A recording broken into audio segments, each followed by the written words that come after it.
출애굽기서 12장 21절에서 25절까지 말씀을 제가 받들어 봉독하겠습니다.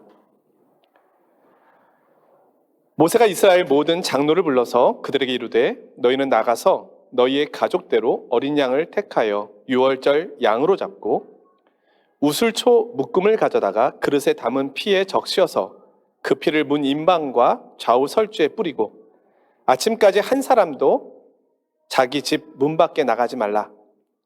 여호와께서 애굽 사람들에게 재앙을 내리려고 지나가실 때에 문 임방과 좌우 문설주의 피를 보시면 여호와께서 그 문을 넘으시고 멸하는 자에게 너희 집에 들어가서 너희를 치지 못하게 하실 것임이니라. 너희는 이 일을 규례로 삼아 너희와 너희 자손이 영원히 지킬 것이니 너희는 여호와께서 허락하신 대로 너희에게 주시는 땅에 이를 때에 이 예식을 지킬 것이라. 아멘.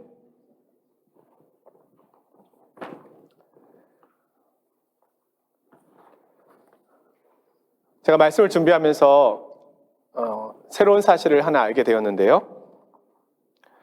부활절이 불어로 무엇이죠? 빠끄잖아요. 그럼 유월절은 불어로 무엇일까요?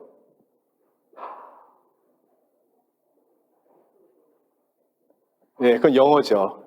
패스오버는 영어고.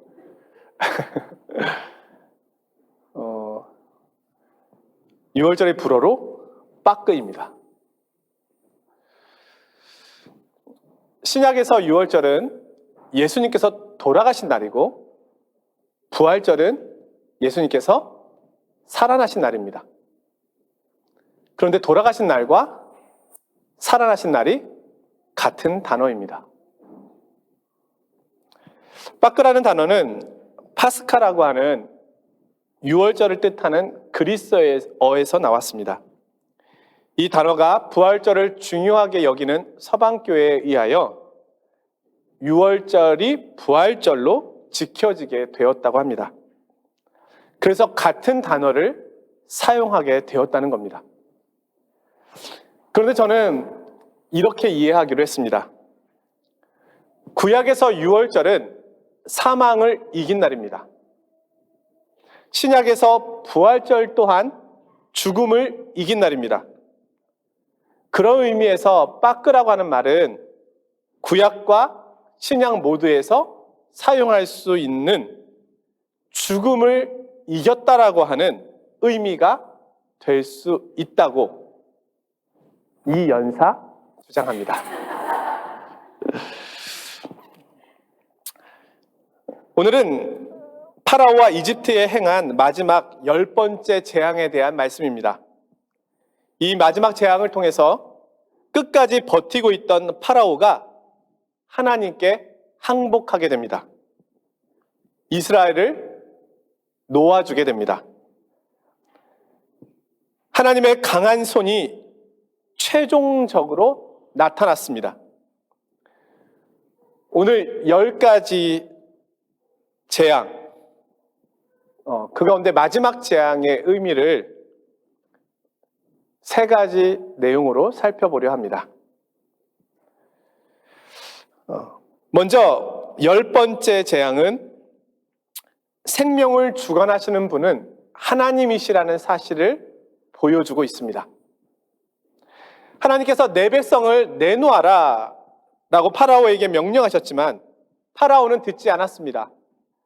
그로 인하여 그 땅에 이제껏 보지 못했던 엄청난 재앙이 임합니다. 아름답게 보였던 그 땅이 이제는 두려움의 땅이 되었습니다. 일상생활의 즐거움이 사라졌습니다. 그들이 마시던 우물은 쓰게 변했고 가축들은 질병으로 죽었으며 논밭에 우박이 내려 황폐하게 되었습니다. 빛이 사라졌습니다. 매일 자꾸만 늘어나는 재앙으로 인하여 통곡의 소리가 애굽 전체에 울려 퍼지고 있었습니다. 그러나 여전히 파라오는 이스라엘 백성을 내놓을 수 없다라고 이야기하고 있었습니다. 하나님께서는 파라오에 대한 마지막 10번째 재앙을 징계를 내리십니다. 10번째 재앙의 내용은 이러합니다. 여호와께서 밤중에 내가 애굽 가운데로 들어가리니 애굽 땅에 있는 모든 처음 난 것은 왕위에 앉아 있는 바로의 장자로부터 맷돌 뒤에 있는 몸종의 장자와 모든 가축의 처음 난 것까지 죽으리니 애굽 온 땅에 전무후무한 큰 부르짖음이 있으리라. 처음 난 것은 사람이든 짐승이든 다 죽음을 맞이하게 될 것이라는 겁니다. 하나님께서는 생명을 주관하고 있는 애굽의 신을 책망하고 자신이 생명의 주관자 되심을 나타내십니다. 사랑하는 성도 여러분, 오늘 하나님께서 생명을 심판하십니다. 생명을 주신 분이 생명을 가지고 가시겠다고 말씀하고 계시는 겁니다. 하나님께는 그런 권세와 능력이 있으십니다. 하나님만이 생명의 주인이 되십니다. 오늘 내게 생명과 호흡을 주신 분은 하나님이십니다. 오늘 나의 생명을 영위하게 하시는 분은 하나님이십니다. 오늘 나의 삶을 주장하시는 분은 하나님이십니다. 신약에서 예수님께서 염려하지 말라라고 말씀하시면서 너희 중에 누가 염려함으로 그 키를 한 자라도 더할 수 있겠느냐 이렇게 말씀하십니다. 여기서 키가 생명을 말하는 겁니다. 과학과 의료 수단이 우리의 생명의 연수를 늘릴 수 있다 하여도 궁극적으로 우리의 생명을 만드시고 붙드시고 주관하시는 분은 우리 하나님이심을 말씀하고 계십니다. 하나님의 이 심판은 이스라엘의 소유권을 주장하고 있는 파라오에 대한 심판이지만 넓은 의미로 볼 때는 애굽이 가지고 있는 체제가 언제든지 무너질 수 있는 체제임을 보여주고 있는 것이기도 합니다. 애굽은 많은 풍요로움을 누리고 있었고 자신들의 문명과 문화를 자랑하고 있었습니다. 영원히 그럴 것만 같았습니다. 그러나 하나님께서 거룩한 손을 들어 그들을 책망하시자 그들이 자랑했던 문명과 문화 그리고 왕의 권력과 풍요로움 이 모든 것이 한순간에 무너집니다. 그들의 자랑이 아무것도 아니었습니다. 반면에 애굽처럼 화려한 문화도 왕의 권력도 갖지 못했고 아무것도 없는 것처럼 보였던 이스라엘의 생명은 보존됩니다. 이스라엘은 하나님의 약속을 갖고 있었습니다. 그들은 하나님으로부터 보호를 받았습니다. 하나님께서 그들을 붙드십니다.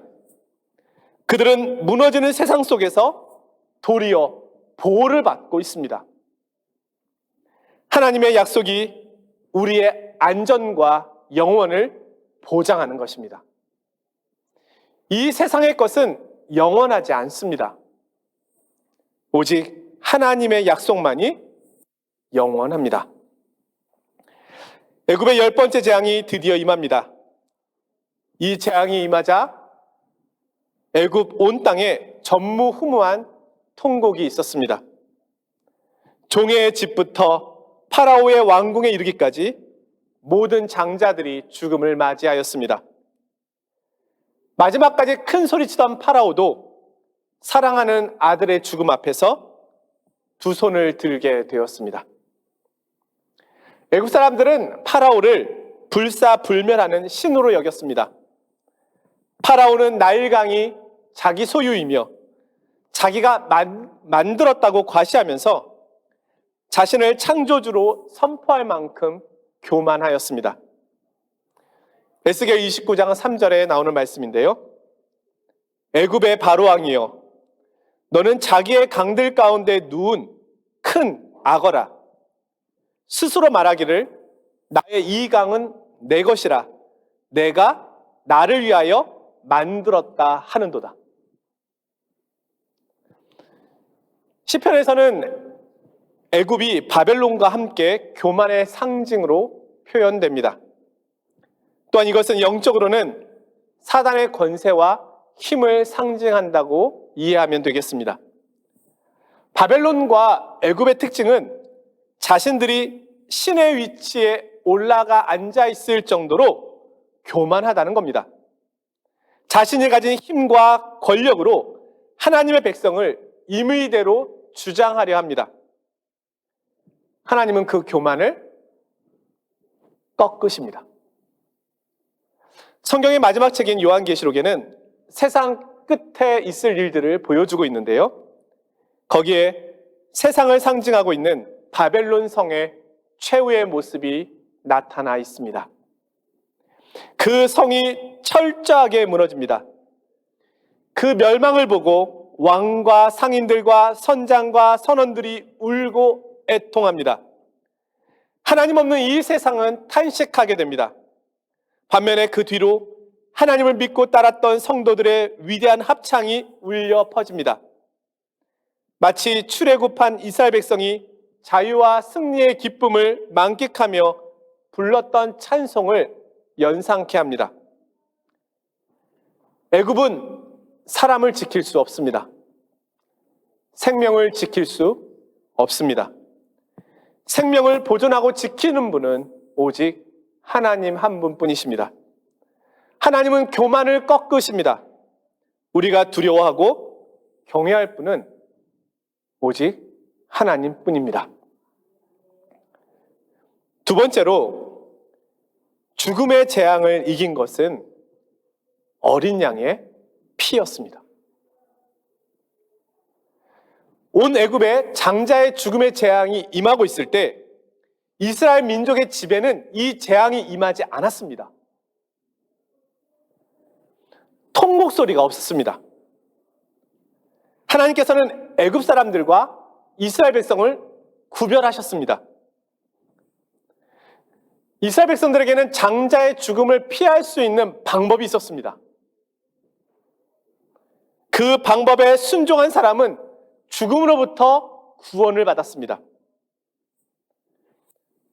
장자의 죽음의 재앙을 피하는 방법은 어린 양의 피를 문에 바르는 것이었습니다. 성경은 그 내용을 구체적으로 설명합니다. 흠없고 일련된 양이나 염소, 수컷을 취합니다. 이렇게 확보된 어린 양을 간직해 두었다가 해질 때에 이 양을 도살합니다. 그리고 그 어린 양의 피를 집 좌우 문설주와 임방에 바릅니다. 그러면 애굽 백성을 심판하러 온 죽음의 천사가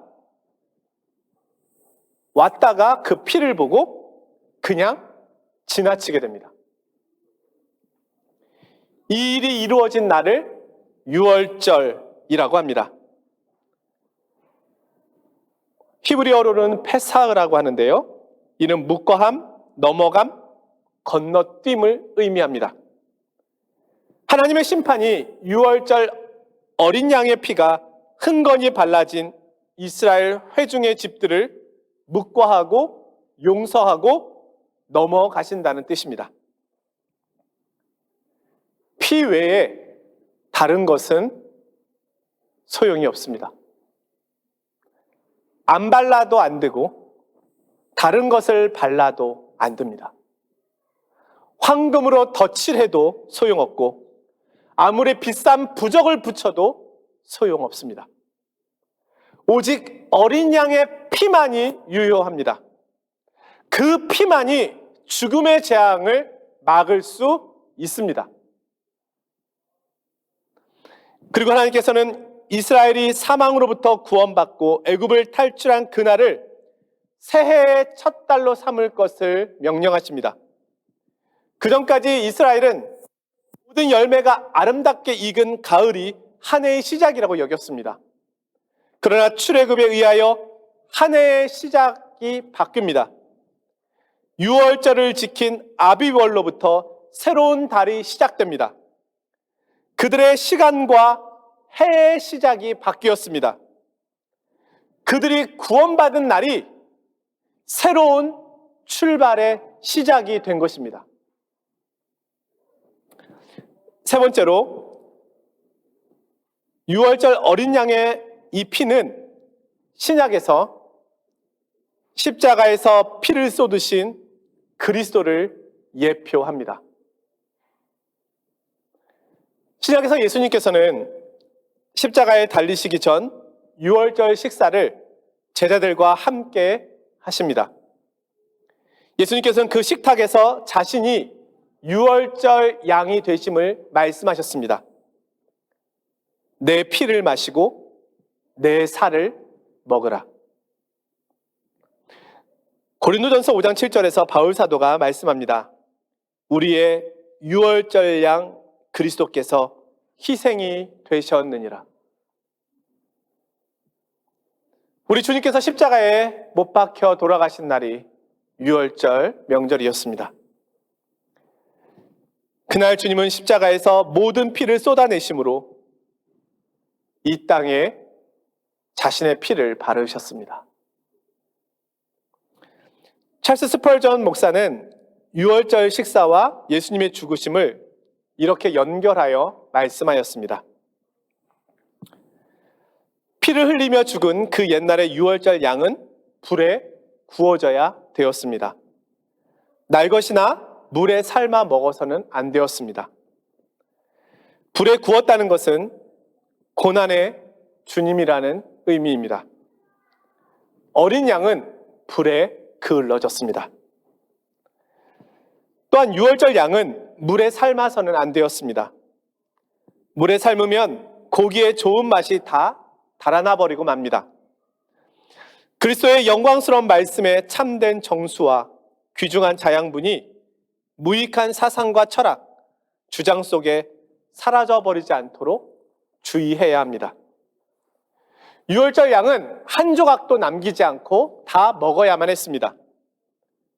내 영혼 깊은 곳까지 그리스도 전체를 받아들여야 합니다. 내 식욕과 소화력을 높여야 합니다.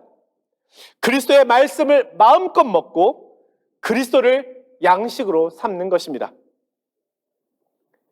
6월절의 새로운 해의 시작은 우리의 모든 질서를 바로 세우는 출발이라 할 수 있습니다. 새로운 생명을 얻고 이전 것을 버리고 새로운 피조물로 살아가는 것이 우리의 출발입니다. 사랑하는 성도 여러분, 말씀을 준비하면서 고민도 많았고 그런 가운데 이런 생각이 들었습니다. 지금 프랑스는 연금 개혁을 반대하는 시위가 계속되고 있습니다. 전철과 기차가 멈춰서고 에펠탑을 보러 갔던 사람들은 쓰레기탑을 보고 왔다고 말합니다. 물가 인상의 여파로 서민들의 삶은 더욱 어렵습니다. 그런데 오늘 우리는 난방도 잘 되지 않는 교회에서 주차도 힘들고 소음 문제로 씨름하면서 왜 예배를 드리며 애굽의 10번째 재앙인 장자의 죽음과 6월절 이야기를 들어야 할까요? 이것이 내가 살고 있는 현실의 문제와 무슨 관계가 있을까요?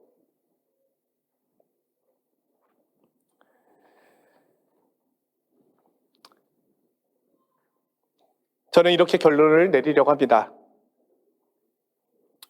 출애굽과 장자의 죽음은, 장자 죽음의 심판은 과거에만 있었던 일이 아닙니다. 앞으로 우리에게 반드시 일어날 일임을 보여주고 있습니다. 하나님께서는 애국과 같은 이 세상을 심판하시겠다고 말씀하셨습니다.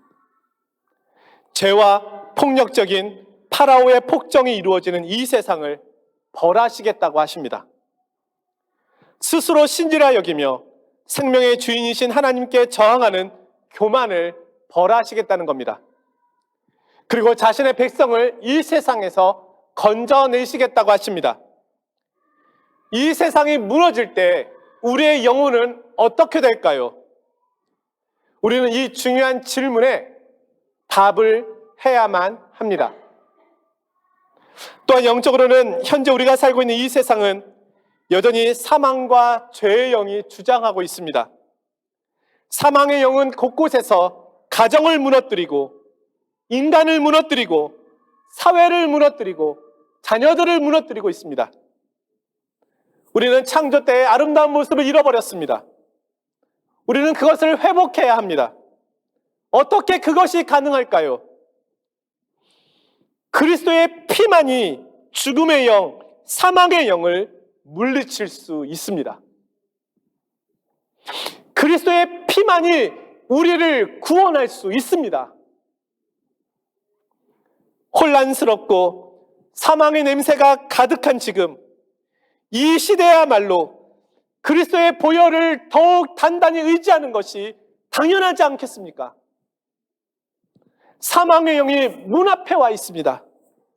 곳곳에서 통곡 소리가 들립니다. 하지만 어린 양의 피가 발라져 있는 곳은 사망의 영이 지나갑니다. 사망이 건드리지 못합니다. 나는 죄와 사망에서 벗어나 있습니까? 그리스도의 보혈을 의지할 때만 사탄의 권세 아래 있지 않게 될 것입니다. 나는 하나님의 백성입니다. 나는 새로운 피조물입니다. 나는 새롭게 시작합니다. 이것이 가장 중요한 일임을 알기에 저는 오늘 이 예배 자리에 있는 것입니다. 주님께 고백할 수 있기를 원합니다. 주의 거룩한 피로 나를 씻겨 주소서. 그 보혈에 온몸이 잠기게 하소서. 나를 새롭게 하소서. 주의 백성으로 살게 하소서. 나는 그 보혈을 의지합니다. 사망과 죽음은 내게서 떠나갑니다. 나는 주님의 백성입니다. 기도하겠습니다. 거룩하신 하나님 아버지,